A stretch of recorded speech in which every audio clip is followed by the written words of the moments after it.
Hi everyone, it's Mrs. Bolt again. I'm here to give you a quick presentation on steps to critical thinking.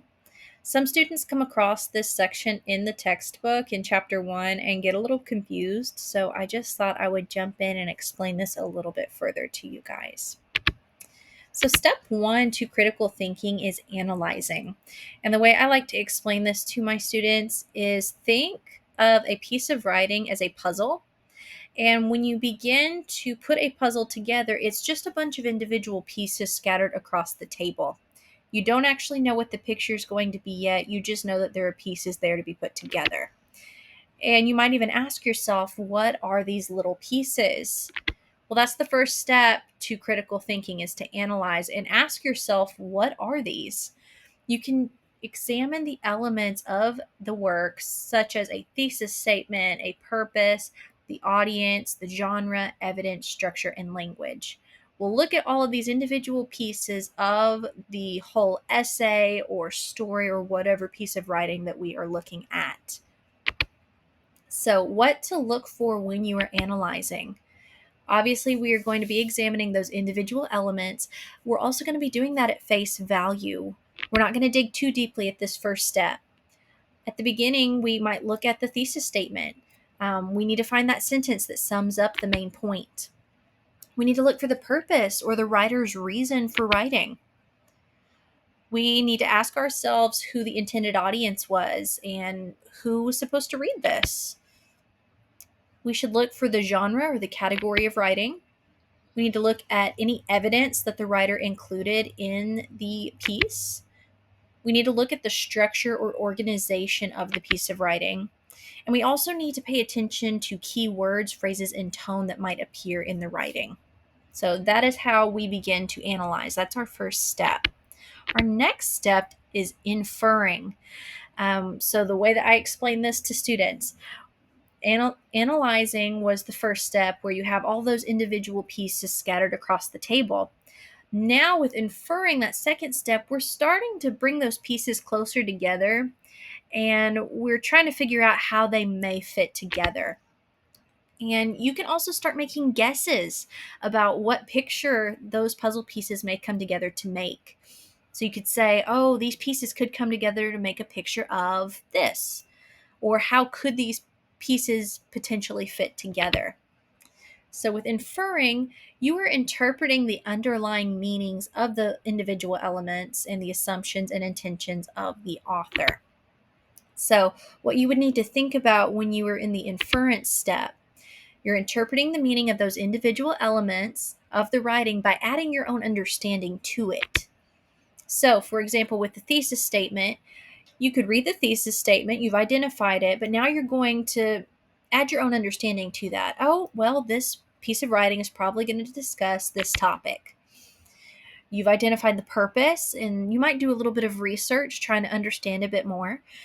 And you may decide, okay, well, after researching the author, he seems to be very passionate about this particular topic. So maybe that will affect the piece of writing I'm about to read. Intended audience. I think the author was trying to get the attention of this particular group. Genre. This story kind of reminds me of some other story that you remember. So you found pieces of evidence, and then all of a sudden it reminds you of another piece of evidence or another story or another news article that you remember reading. The structure. Perhaps the organization reminds you of something else as well. And even the language, you've identified key words and phrases. Maybe you've seen some metaphors and similes, or even you've just identified some very large words. Maybe you decide to ask yourself, well, some of these words are pretty big. I wonder if the author had a really good education. So that is how we go to the inference step. We've looked at the individual elements, and then we're going to add our own understanding to them. The next step is synthesis or synthesizing. And this is a really cool step because we've made guesses about how the pieces could fit together. Now we finally start to put them all together. These pieces are fitting together and the picture is starting to look like this. So with synthesizing, we form an idea about how the elements function together to produce a whole and to deliver a message. So whenever we do synthesis, we need to ask ourselves a lot of questions. So creating ideas about the individual elements and how they come together and create a whole by asking questions. So with the thesis statement, what is this piece of writing actually about? Purpose, why does the writer want to write this? Intended audience, who is this writing speaking to and why? Genre, what category does this writing fall into? Evidence, how does the writer prove their points? And are there any outside sources? Structure, how is this organized and why did they choose to organize it in this way? And then finally, language, what words, phrases, and tone does the writer use and what effect does it have? So whenever we synthesize, we are asking ourselves questions about those individual elements and just digging a little bit deeper. And then finally, the last step is evaluate.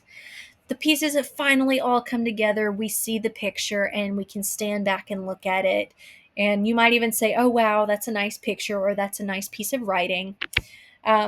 We generally just say that you need to judge the quality, value, or significance of the work in this step. So it's essentially just how you see it. You're looking at the work as a whole. So we could look at the thesis statement and ask ourselves, did the thesis statement accurately forecast the rest of the writing? Did the author fulfill their purpose? Did I connect to the writing? Was it intended for me? If not, would it speak to the right audience?